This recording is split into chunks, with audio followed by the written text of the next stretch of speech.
Welcome back, guys. I'm Mellowseven. This is Football Manager 2018, and we have a lot to talk about. First of all, our transfer window finally ended, and it was busy. We actually had a couple players in, a couple players out, and I turned down a bunch of them, a bunch of others. I regret turning down one of them, but let's take a look, and we will see what they were. Let's go to transfer history here, and you'll see on the way out, I don't remember if you saw this or not. I think we talked about loaning out Matthias Martin. We did, out to get a little bit extra play time. But we had a big offer come in for Jordan D'Ambrosio, and his agent strongly wanted to deal with this.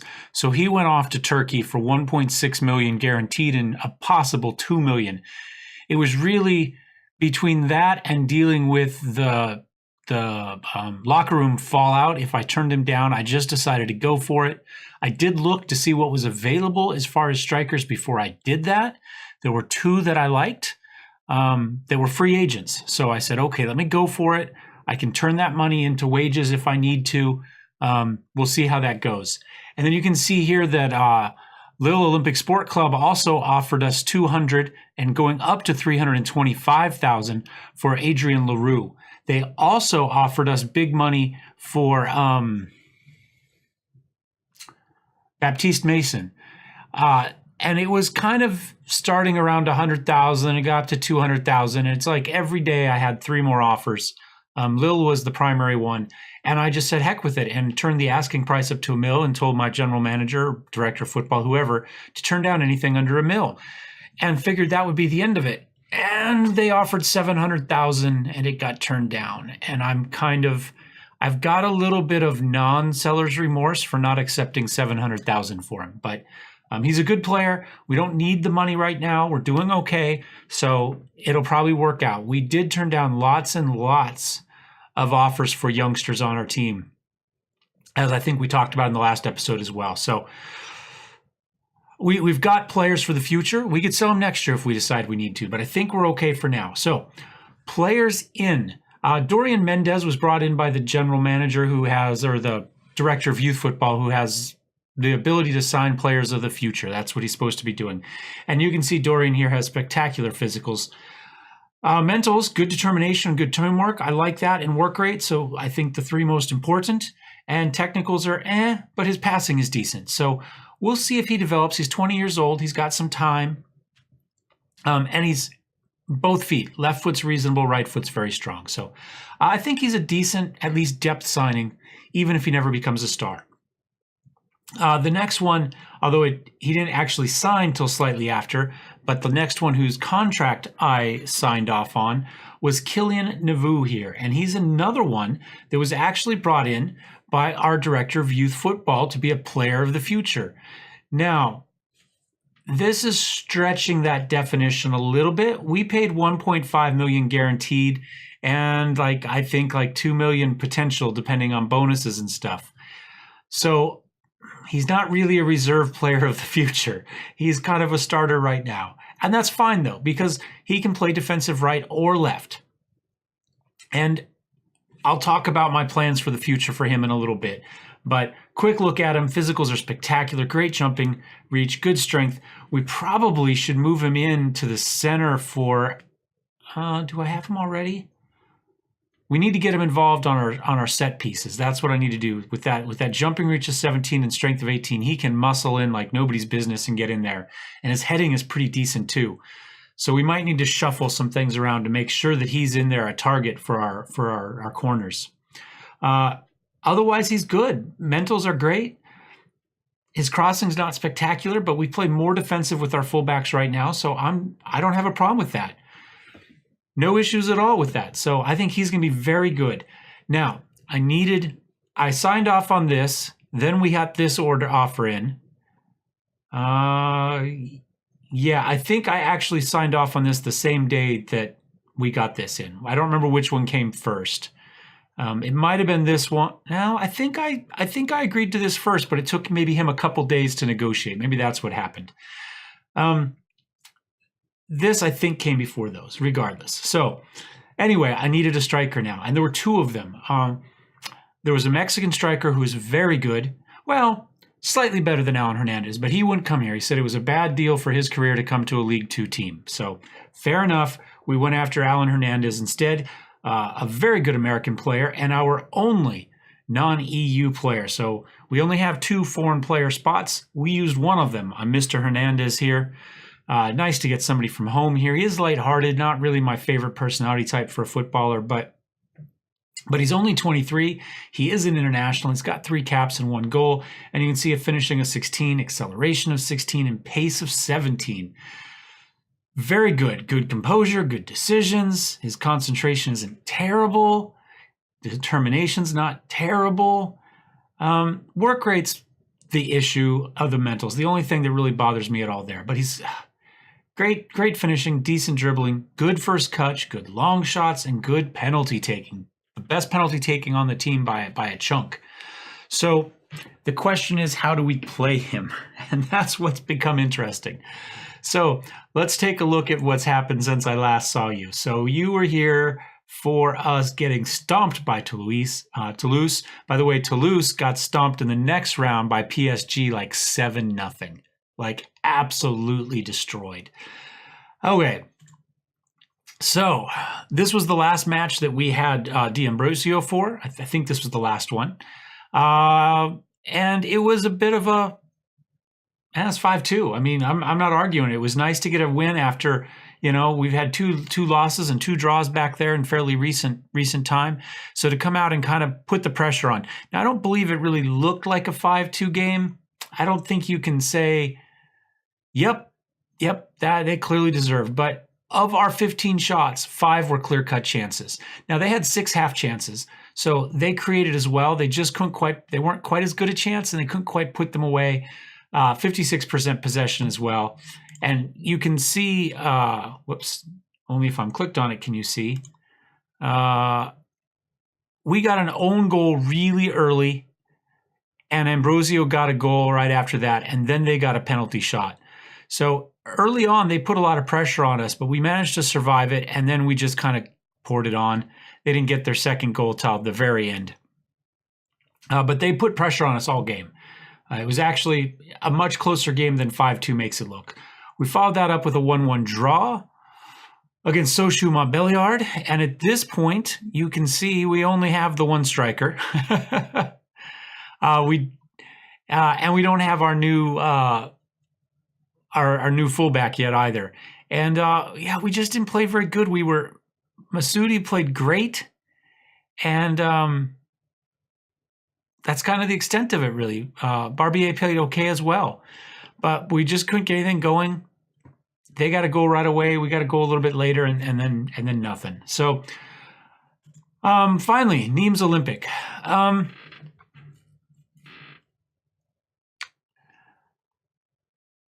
We got the goal right away from Hernandez. It wasn't really a setup goal for him. It was a reflex shot. It was scrambling around. Kinsambi, I don't know if he actually purposely passed to him or if it was just a deflection off his foot, but it went from Kinsambi to Hernandez, who put it away. First touch shot, fairly close in. Nice little scramble, and we got the goal. And then this was, I think, a free kick, actually, that he scored on for that one. So, we gave up an own goal, and then we got the goal back. And we managed to sneak out with a win there. But I wasn't really happy with the way we played in this one. So I tried to make a few changes. And I think I started them in here. I think after this, I added pass into space and hit early crosses in an attempt to take advantage of Hernandez's speed, because he is very fast and he's got good anticipation and good off the ball. So the thought was to try to catch him running forward. If we can get him with that speed moving early, we can take advantage and get some mismatches. And it didn't really work. He got a goal. Well, yeah. I'm just going to say it didn't work. We made a couple other changes at the end. What did I do? Oh, I know what it was. My thought was, as we were getting nothing happen, you see both these goals were scored in extra time. This was the cup match, 10th round. my thought was because Kinsambi was a target man, that those early crosses might be going into him, and then he's holding the ball up to wait for people. I wasn't getting any highlights, so it was hard to tell. But that was my guess. So what I did was I dropped him back to a defensive forward on support, and I moved Hernandez up from an attacking, whatever that position is, advanced forward, to a poacher in an attempt to make him go even farther forward and pull Kinsambi back, but not really make him a target for those crosses. That was the thought. And we got 2 goals out of it fairly quickly. Hernandez got the goal, and then he got the assist on this one. But I went into this match set up exactly the same way. So we're hitting early crosses, we're passing into space, we have a defensive forward and a poacher. And it wasn't great. To start with, Salih fumbled around on the ball. It hit him on the foot, and he kind of chased it around as he batted it with his hands into the goal. Hello, Jello. Kitty's down here scratching my leg, saying she's ready for some attention. And then we followed that back up with a huge strike by Hernandez that deflected off of Kevin Disler and into the goal. So own goal.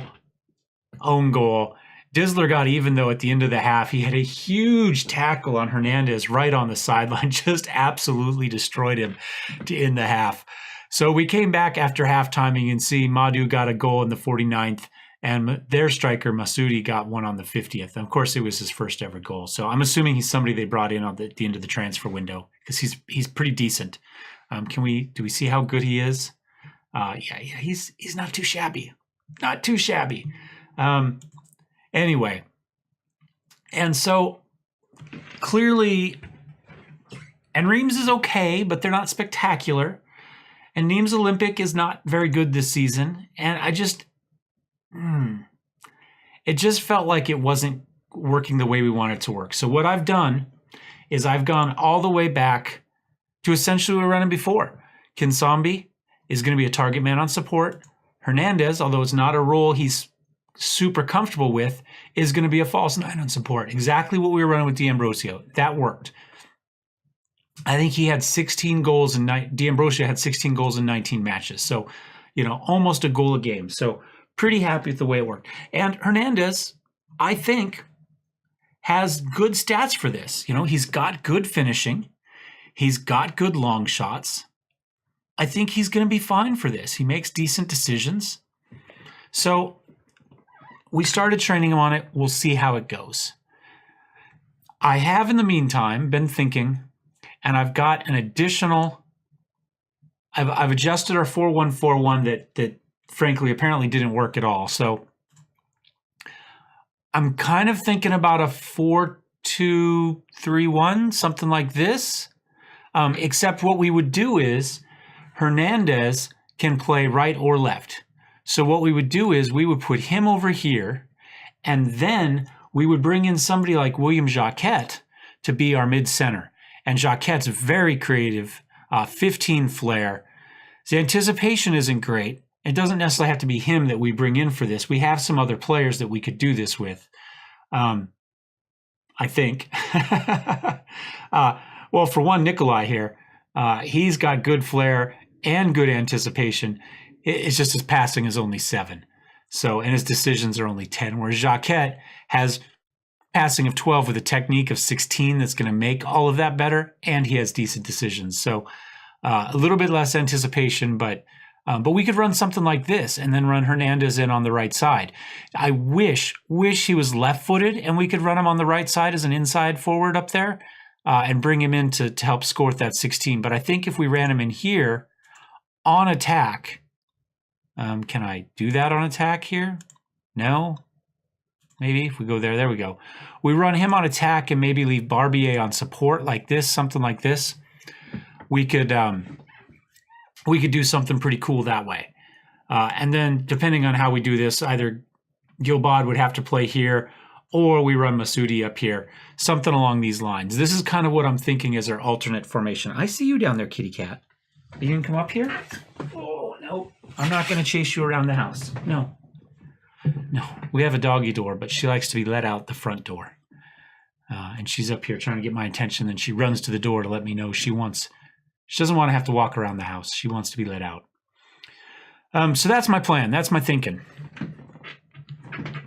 And I only wasted 15 minutes on it without playing a lick of football. So let's go back to our 4-4-2 for now. Kinsambi, Jacquet. We need to swap these two.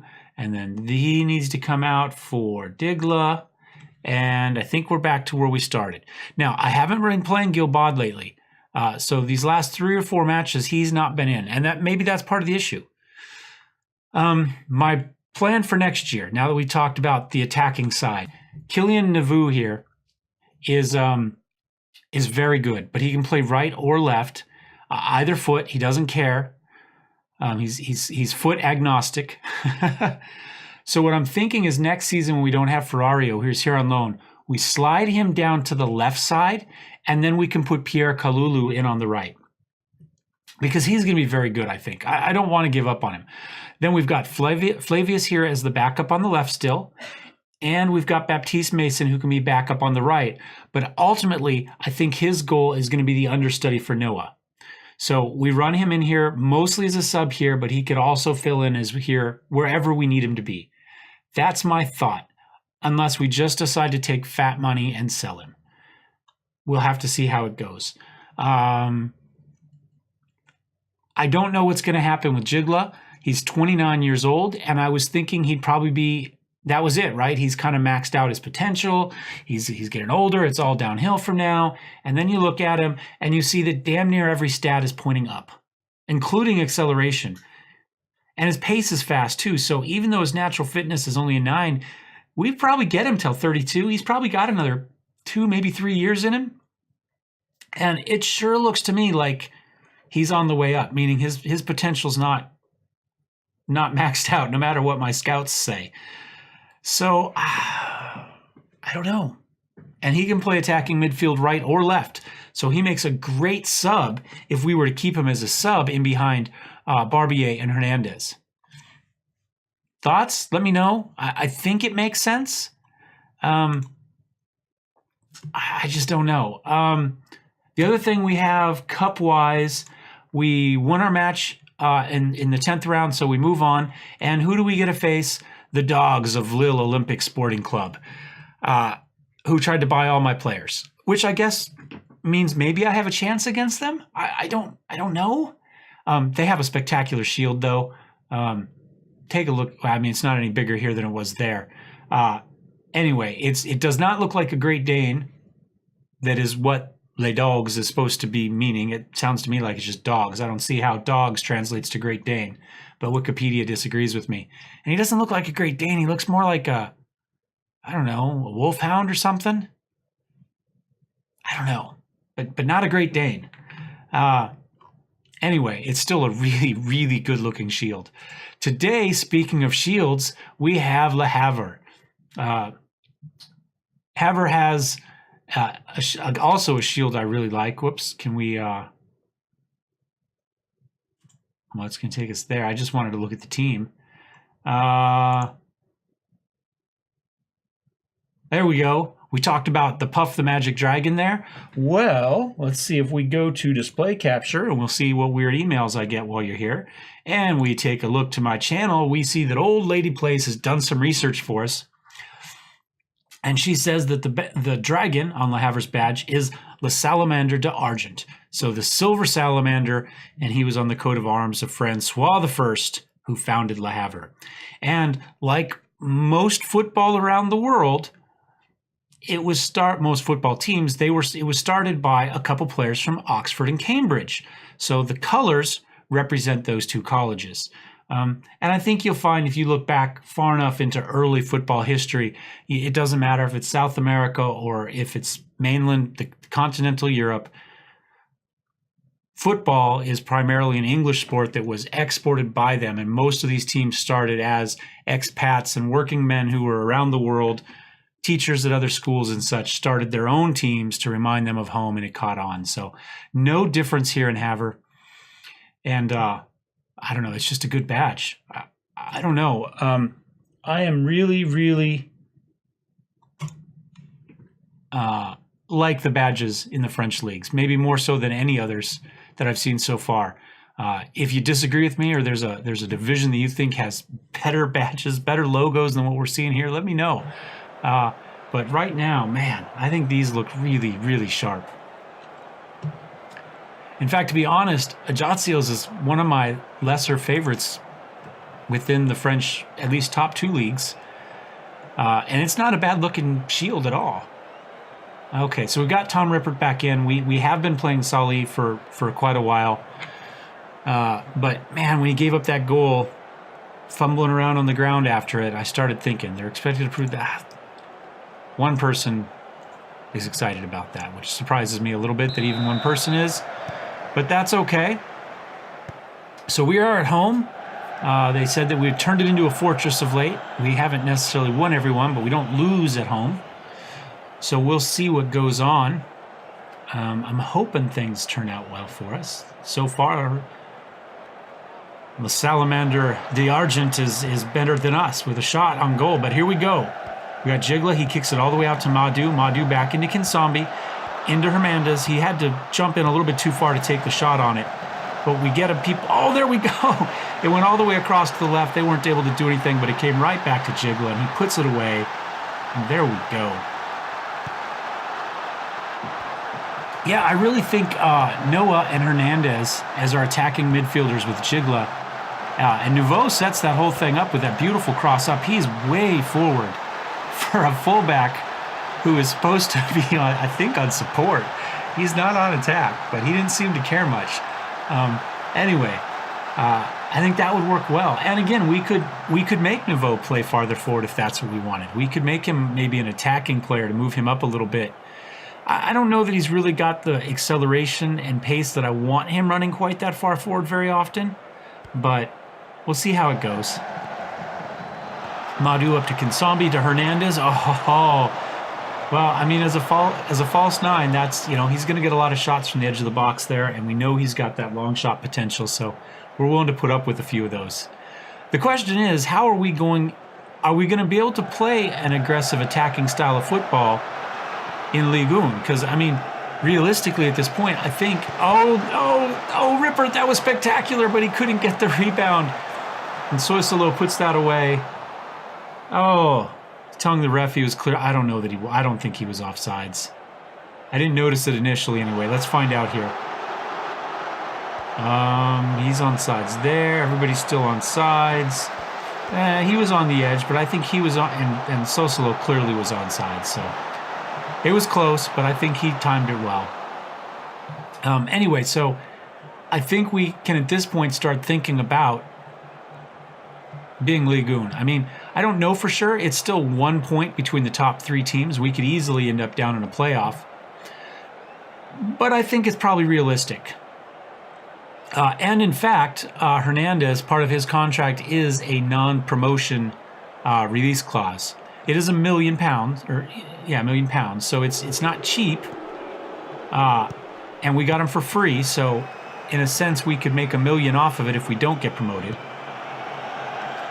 But it is in there. It was demanded by his agent. He also was right on the border, I think, of wanting to come to play with us.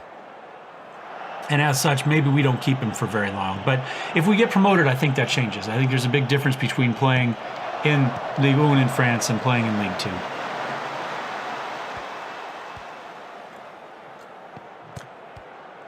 I don't think the Dominoes League here necessarily excites world footballers,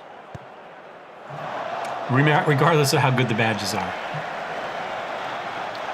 Especially because we don't see the badges anymore. It's maybe this little tiny thing with a giant advertiser on the side, which I hate. Absolutely hate. I'm glad the NFL doesn't do that yet. Expected to prove a point. I think I'm going to tell him, I don't know. We haven't played well. I'm going to assert that we need to play better. Why is there not... None of these are... There we go. There's an assertion. Joko's not happy about that. Okay. Well, that's fine. We can swap him out. I don't have a problem with that at all. Put in Pierre. He has good marking, good heading. Doesn't have much jumping reach, but you know, that's fine. He doesn't want to win. Then we've got players who will, who do, hopefully. Well, at least don't tell me they don't want to. Doesn't mean they actually want to. We have been a slightly better team, but we've given up 2 clear-cut chances, and we have none of them of our own. So Hernandez out to Jiglo. Couldn't quite get it into our target man there, but Madu managed to hang on to this one, and he feeds it. Oh, Hernandez, you have to chase that. Oh, they make a mistake, though. Hernandez does go after it after the fact, gets it back into Kinsambi with the cross, heads it away, and we get a goal. But Hernandez never should have let that happen in the first place. He should have kept the pressure on the guy and charged in after him. And it may be because we have him as a false 9. He's not really going to do that, but he had equal chance to that. And it would have been nice if he would have tried it. But all's well that ends well. It's a teaching point, you know, when we go back to team meetings during the week. But for now, we'll accept our goal. Still wasn't a clear-cut chance. We had 2 half chances. I assume that's both of our goals.